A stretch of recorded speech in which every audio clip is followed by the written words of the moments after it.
हर चीज हर जगह अच्छी नहीं लगती। रोहित आ रहा हूं, हर चीज हर जगह अच्छी नहीं लगती। हर चीज की एक जगह होती है, एक समय होता है। संसद में डिस्कशंस नहीं है। And am I wrong? लोग सुनना चाहते हैं, लोग पुराने डिस्कशंस देख रहे हैं। आपको प्रोटेस्ट करना है करो, लेकिन नॉट ऑन एवरी इशू। आप ये बताइए मेरे को, ये जो वायरल वीडियो गेमिंग वाला जो है, जो ऑनलाइन गेमिंग वाला, ये डायरेक्ट इंपैक्ट करता है गांव में, कस्बों में लोगों को, बट नो डिस्कशन, कोई सार्थक डिस्कशन नहीं, क्योंकि प्रोटेस्ट हो रहा है। कल जो प्रधानमंत्री मुख्य, उस पर डिस्कशन नहीं, ओनली प्रोटेस्ट। पंकज जी, इससे क्या निकलेगा? कुछ नहीं निकलेगा इससे। पंकज दादा कह रहे हैं आप लोग सुनना, ठीक कह रहे हैं आप, लोग सुनना चाहते हैं, लेकिन सरकार नहीं सुनना चाहती। डिस्कशन सरकार चाहती नहीं है संसद में कि कोई डिस्कशन हो। तो फिर विपक्ष क्या करेगा? विपक्ष संसद में अपनी बात कहने की कोशिश करता है, लेकिन उसकी कोई सुनवाई नहीं है। अगर संसद में सुनवाई नहीं है तो विपक्ष जाएगा सड़क पर। इसके अलावा विपक्ष क्या कर सकता है? और अजय आलोक जी तो जानते हैं, लोहिया जी ने कहा था ना कि सड़क अगर खामोश हो जाएगी तो संसद आवारा हो जाएगी। तो जब संसद आवारगी पर उतर आए तो विपक्ष को सड़क पर जाना ही पड़ेगा। संसद में आप देखिए, तो सड़क पे हो रही है आजकल, पूरा दिख रहा है रोज दिन। पूरा सत्र सरकार ने विपक्ष को अपनी बात कहने का न लोकसभा में मौका दिया, न राज्यसभा में मौका दिया। किसी भी विषय पर डिस्कशन कराने को सरकार तैयार नहीं है। बिहार के मसले पर डिस्कशन कराने को तैयार नहीं है। कहती है कि निर्वाचन आयोग के बारे में संसद में बहस नहीं हो सकती, लेकिन निर्वाचन आयोग के बारे में संसद में बहस हुई है, पहले भी हुई है, आज भी हो सकती है। ठीक है कि उसका एक दायरा है, लेकिन बहुत से मुद्दे ऐसे हैं निर्वाचन आयोग से संबंधित, मतदाता सूची का मुद्दा है, और कुछ नहीं कर सकते हैं। एसआईआर पे बातचीत नहीं हो सकती है, लेकिन अगर आप में बुद्धि होती ना, जो पहले के कांग्रेसियों में होती थी, तो आप कहते कि इलेक्टोरल रिफॉर्म पे चर्चा करनी है, तब हो जाता संसद में।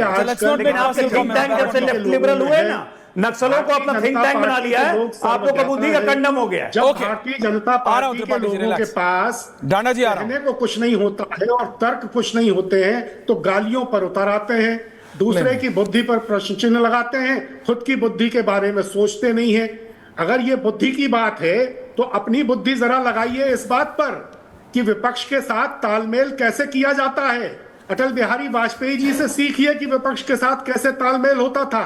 सुषमा स्वराज जी से सीखिए, अपने अरुण जेटली। ये अटल बिहारी वाजपेयी की सरकार नहीं है कि आपकी हर बात को, आपकी गलत बात को भी मान लें। तरफा चलकर इस तरह से, और ये कमजोर सरकार नहीं है, चलकर ये 240 की भारतीय जनता पार्टी की सरकार है, 300 से ऊपर का सांसद है, स्वस्थ नहीं रह सकता। एक परिवार की बात मानना हमारे लिए बाध्यता नहीं है। लोकतंत्र को जितना बीमार जो फर्जी टी शर्ट पहन के आ जाते हैं, सरकार ने किया है पिछले किसी 11 साल में, पहन के आ जाते हैं, ओके रिलैक्स, और उम्मीद करते हैं। Okay Rohit, Ajay ji, Pankaj ji, okay Pankaj ji, you made your point.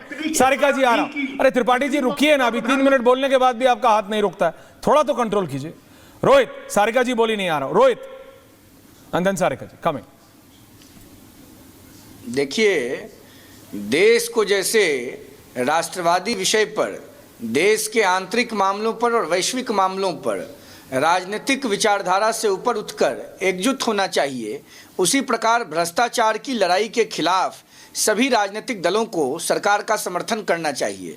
लेकिन कीजिएगा क्या, इन लोगों के पेट में भ्रष्टाचार का इतना पानी घुसा हुआ है कि इन लोगों को सांसें नहीं लिया रहा है, और पूरा विपक्ष जो है हाय तौबा मचा रहा है, छाती पीट रहा है और विलाप कर रहा है, प्रलाप कर रहा है, एकदम बेचैन हो गया है। इन लोगों को चिकित्सीय परामर्श की आवश्यकता है एम्स के आयुर्वेदा संस्थान में।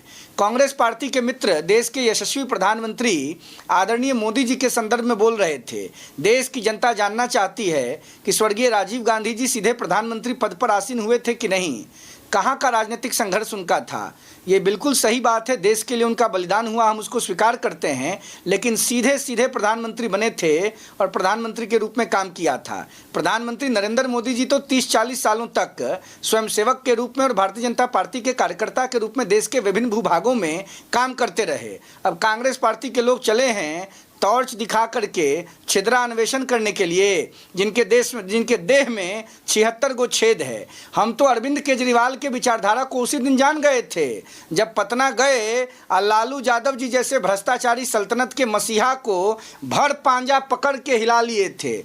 उसी दिन हम समझ गए थे कि अरविंद केजरीवाल भी लालू प्रसाद यादव के भ्रष्टाचारी सल्तनत के अधूरे सपनों को साकार करने के लिए दिल्ली में काम करेंगे। और दारू घोटाला ऐसा किए कि उसमें जेल चल गए और मुख्यमंत्री के पद को छोड़बे नहीं किए उस दिन तक, जब तक इनको लगा नहीं। तो अब बताइए ना, इशारा भ्रष्टाचारी मिलके देश के यशस्वी सरकार को घेरने का प्रयास कर रहा है। मां भारती के सभी लोग देश की सरकार के साथ खड़े हैं भ्रष्टाचार की लड़ाई के खिलाफ, और जीरो टॉलरेंस की नीति है प्रधानमंत्री मोदी जी की। इसीलिए देश की जनता ने 2014 में, 2019 में और 2024 में नरेंद्र मोदी जी को प्रधानमंत्री के पद पर आसीन कराया है, और आगे भी 2084 तक कराएगी। राहुल गांधी को और लालू यादव के को। रोहित, अब लोग मेरे को मैसेज कर रहे हैं कि रोहित आज चाय नहीं पी रहे, बोले ही जा रहे हैं, थोड़ा कंट्रोल कीजिए आप भी। सारिका जी चाय पियेंगे आपके साथ। सारिका जी डिस्कशन होने दीजिए। मैं चाय पीता ही नहीं हूं, ना चाय ना कॉफी,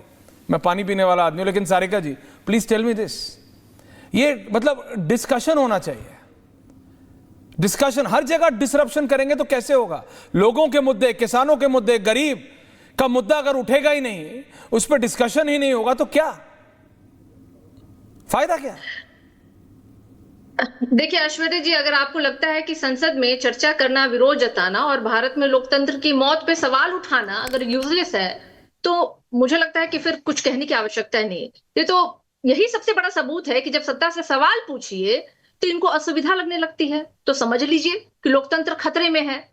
देखिए साफ बात है, ये पूरा हंगामा असल मुद्दे से भटकाने की कोशिश है। वोट चोरी, राहुल गांधी ने साफ कहा कि इलेक्टोरल रोल में बड़े पैमाने पे हेरफेर हुआ है, लाखों नाम काटे गए और लाखों जोड़े गए हैं। इसका जवाब देने की बजाय सरकार मुद्दा ही बदल रही है। अगर आपके हाथ साफ है तो जांच से भाग क्यों रहे हैं भाई? अब इस बिल की बात करें, अगर हम चीफ मिनिस्टर और मिनिस्टर अगर पॉलिसी कस्टडी में हो तो उन्हें तुरंत रिजाइन करना होगा। सुनने में बड़ा नैतिकता लगता है, पर ये वही पुराना तानाशाही वाला हथकंडा है। कस्टडी को हथियार बना दो और राजनीतिक प्रतिद्वंदियों को खत्म कर दो। देखिए ये तो नाजी जर्मनी 1933 में, आपको याद होगा, डिस्चार्ज फायर डिक्री में क्या हुआ था कि विपक्षी नेताओं को बिना मुकदमा जेल भेज करके उनकी सीटें खाली करा दो। The comparison, Italy 1926 the comparison. नहीं बोलिए, मैं सिर्फ बोल रहा हूँ the comparison, it's very exciting. हाँ बिल्कुल मैं कंपैरिजन के साथ यहाँ बैठी हूँ ऐश्वर्या जी, ताकि ये मैं बता रही थी मुसोलिनी का इटली 1926 में भी हुआ था। एक्सेप्शनल लॉज ने नेताओं को सिर्फ गिरफ्तारी के आधार पर अयोग कर दिया गया। अब पिनोसेट ऑफ चिली सिर्फ डिटेंशन ऑर्डर से चुने हुए नेताओं की गद्दी छिन जाती थी। अब जब कानून राजनीति का हथियार बन जाए तो कानून नहीं रहता है, ये डिक्टेटरशिप लीगल डिस्प्यूट बन के रह जाता है, जनता सब समझ गई है, बन के रह जाता है। कुछ नहीं होगा, मैं आपको बताता हूं, कुछ नहीं होगा। प्रधानमंत्री नरेंद्र मोदी ने भ्रष्टाचार के खिलाफ लड़ाई को खोल दिया है। लालू यादव, जयप्रकाश नारायण ने इंदिरा गांधी के भ्रष्टाचार के खिलाफ लड़ाई लड़ी और लालू यादव भ्रष्टाचार के नदी में चले गए। राष्ट्रीय जनता दल नैतिकता बताएगा जिन लोगों ने गाय का, भैंस का, बकरी का, मुर्गा का चारा चुरा लिया। अब आप बताइएगा, नैतिकता का पाठ पढ़ाइएगा। बाबा साहब अम्बेडकर के संविधान ने आपको क्रिमिनल घोषित किया। हम भागेंगे, हम लोहिया और जयप्रकाश के विचारधारा में विश्वास रखते हैं, अम्बेडकर के संविधान को मानते हैं। जय भीम और जय भीम ने लालू यादव को अपराधी घोषित किया है। लालू यादव अपराधी है और अपराधियों के पक्ष में आप लोग गोलबंद हो रहे हैं। प्रधानमंत्री नरेंद्र मोदी भ्रष्टाचार के खिलाफ, मैं इसी के तो खिलाफ हूं। प्लीज देखिए, तर्क संगत बात कीजिए। Everyone please, I give you time, please don't do this. एक एक करके Rohit please relax. I am coming to everyone, time है अभी बहुत। Why are you worrying? सबके पास आ रहा हूं। अजय आलोक जी बोलिए। डांडा जी आ रहा हूं, I can see. Tripathi ji आ रहा हूं। हाँ Ajay Alok, quick intervention 30 second. Sarika जी ने, अजय आलोक सारिका जी, अभी सारिका जी ने कंपैरिजन किया, आपने भी कहा कंपैरिजन। अब मैं थोड़ा कंपैरिजन नहीं करता हूं, मैं यथार्थ बताता हूं। 1980 का चुनाव स्वर्गीय इंदिरा गांधी ने जीता।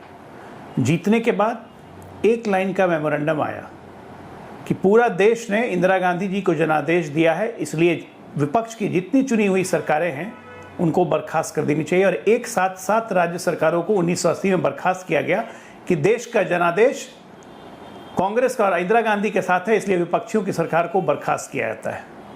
हिटलर शाही मैडम इसको कहते हैं। 1991 में राम मंदिर गिरा, उठा के नरसिम्हा राव ने उत्तर प्रदेश, राजस्थान, मध्य प्रदेश सबकी सरकारों को, भाजपा की सरकारों को बर्खास्त कर दिया। तानाशाही इसको कहते हैं। क्या एक भी प्रेसिडेंट रूल हमने मणिपुर छोड़ के कभी लगाया है, जिसके लिए हमारी आलोचना भी होती है? आपके नेता, कांग्रेस के नेता अधीर रंजन जी 50 बार प्रधानमंत्री से अपील कर चुके हैं, चिट्ठी लिख चुके हैं, पश्चिम बंगाल में राष्ट्रपति शासन लागू करो। आप बताइए जरा, एसआईआर तो संवैधानिक प्रक्रिया है ना। बंगाल का चुनाव तो अप्रैल में है, अब चुनाव आयोग भी जा रहा है करने के लिए एसआईआर बंगाल में। ममता दी बोल रही है मैं होने नहीं दूंगी एसआईआर। क्या ये संविधान का अपमान नहीं है कि संवैधानिक संस्था जा रही है संवैधानिक शक्तियों के तहत एसआईआर करवाने, और वहाँ का मुख्यमंत्री कहे कि मैं एसआईआर नहीं होने दूंगी? तो फिर क्या करना चाहिए? कैसे होगा एसआईआर?